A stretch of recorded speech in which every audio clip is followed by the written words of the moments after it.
I am building a table, conference table. Looks like some beautiful walnut there, right? You're wrong. It's not walnut. It's thermally modified red oak. Boom. There's the grain to prove it. I saw this and I was like, I gotta have it. I'm gonna give it a shot. I don't have to stain it. It's just a clear coat when I'm done, and it'll look like walnut, but have the grain variation of red oak. So I'm pretty pumped about it. I'm gonna get to gluing this bad boy up. This is thermally modified red oak, and you can tell that it's red oak based on the grain variation. And I'll give you a comparison to what it should look like. This is the color it normally is, and if it's just not thermally modified. What makes this thermally modified is that it's in a vacuum kiln and it's heated. So this, while it's being dried, it's also being heated at 190 degrees. So it's basically burning it from within, from the inside out. So, and that's why when I showed you the end grain, I wanted you to show you that it wasn't just burnt just surface level. It is actually the entirety of the wood. Now this has a few benefits. One, it looks cool, it looks like walnut. But two, functionally, you get rid of all of the fiber and wood cellulose that makes wood shift with moisture. You get rid of it. It's evaporated in this process. So it is a more dense and a less movable and a prettier wood. It's milling day. So the tabletop's ready to go, but this is gonna be kind of a waterfall edge look. So I gotta mill out all of the bottom pieces today.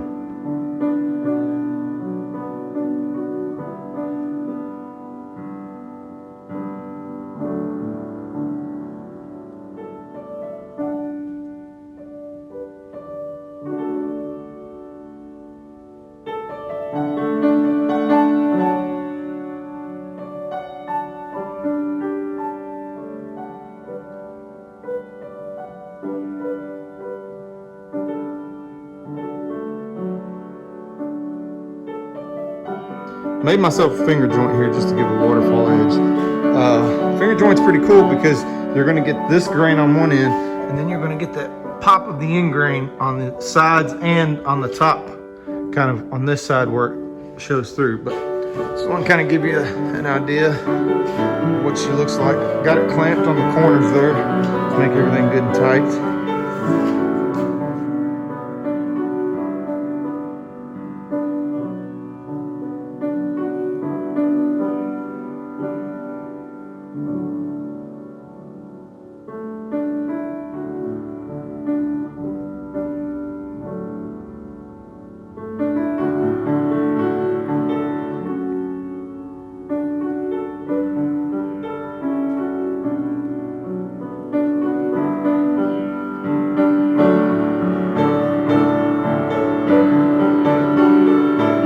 All right, so yesterday I showed you a picture of me pouring some epoxy, and that epoxy is now dry. And look at it.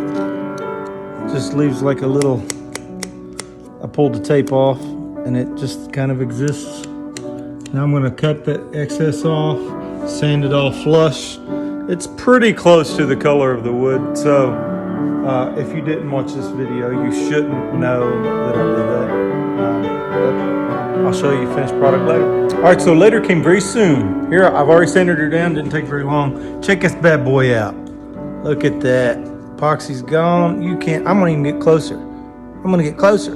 You can barely even see. And the color is the same.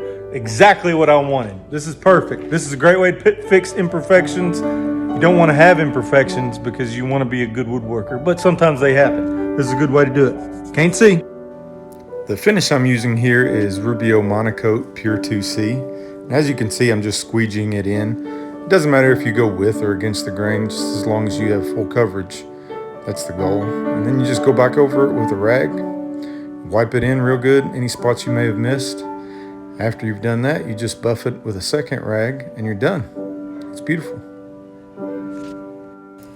Delivery day!